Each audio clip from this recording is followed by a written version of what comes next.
The theme that we're using all this year, lead where you stand, is such an appropriate theme. And our speaker yesterday, I thought, just nailed it. He absolutely just nailed it right there. And many of us talked about that, and we're going to be using it in our county farm bureaus, and we're going to be using it back home. But it didn't dawn on me until recently, at a family gathering of my family, and we were talking about the videos and lead where you stand, and one of the family members says, "What do you think that means? Does that mean you stand for what you believe in?" And I said, "Yeah." And then the conversation kind of spread from there, and lead where you stand means a lot of different things to a lot of different people. And we were talking about the constant in there is where you stand.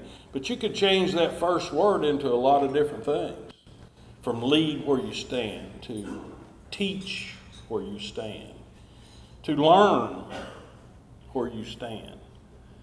Even have one guy, we're having some church trouble, and one of mine said, "Well, we could change it to fight where you stand."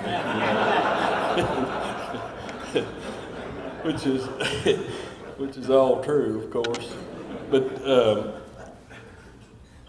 truth of the matter is, we're going to be able to utilize this for all year long, and it's going to be really a lot of help to us.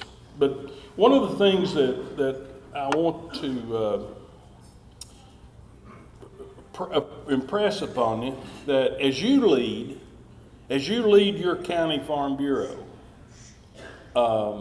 you're going to be thinking about things that are important as you lead. And one of the things that we encourage you to do always is don't try to go it alone. You've got to put good people around you. You've got to have good committee members. You've got to have good folks on your board.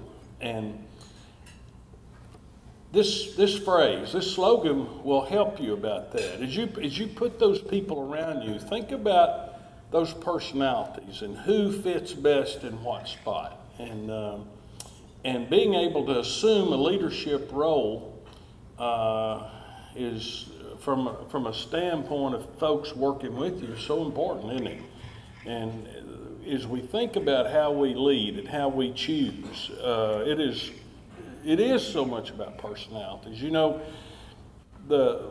we're able to lead, we're able to have influence, we're able to engage when people will follow us.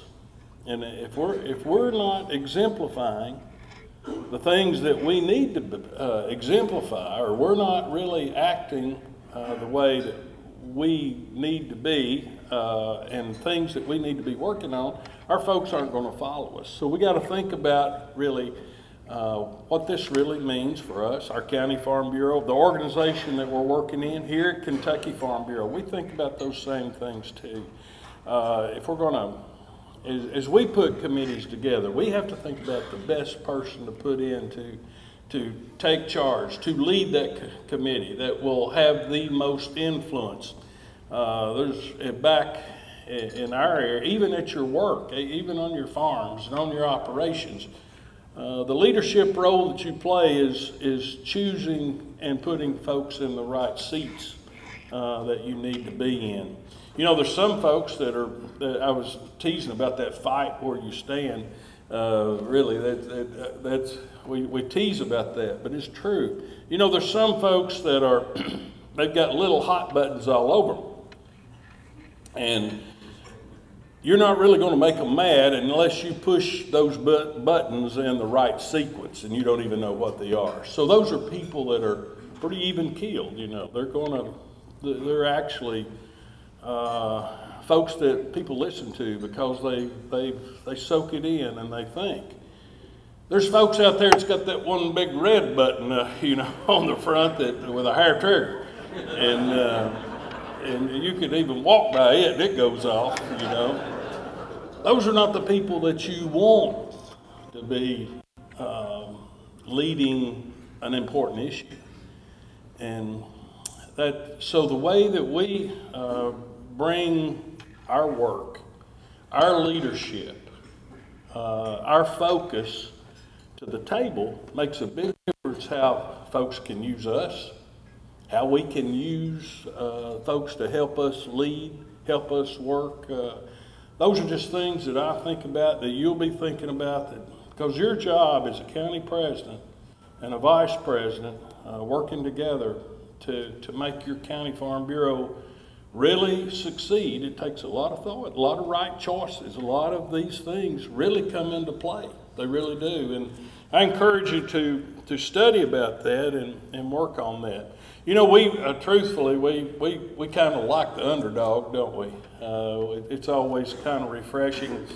We're watching the Winter Olympics right now, and the ones that impress us the most, the ones that wasn't supposed to win, you know, and they exceed all expectations, and they come out and they win a medal, and they're so excited, and really they were the underdog, and we're so happy for them, and really and truly we are. Even in sports, many of us most of the time are for the underdog, because it's just kind of nature, you know. We like that. Even in the Super Bowl, really truly, I'm not a football fan really until January. I really become a football fan every January. I don't really have time early in the season to do the work and help sell a crop of apples and all that in the fall of the year, and so I really don't have time to really get involved in football till January and after Christmas. And I was so tickled that the Eagles won, and you know, and I was so tickled that Nick Foles became the MVP of the Super Bowl, and because he was the underdog. He was, you know, he was months ago, he was even thinking about retiring and getting out of the sport because he was being passed over, and he was not really he was overlooked, he was underutilized, he just, you know, things weren't going well, and then my goodness, he talk about lead where you stand. He was able to do that. He was able to accomplish that. So those things I think help us when we think about how we can overcome, how we can overachieve, and how we can really defy the odds that are against us sometimes to be so successful. And we can do the same thing in Farm Bureau. We can do the same thing in our county farm bureaus, especially as we start leading in the things that our members want us to work on.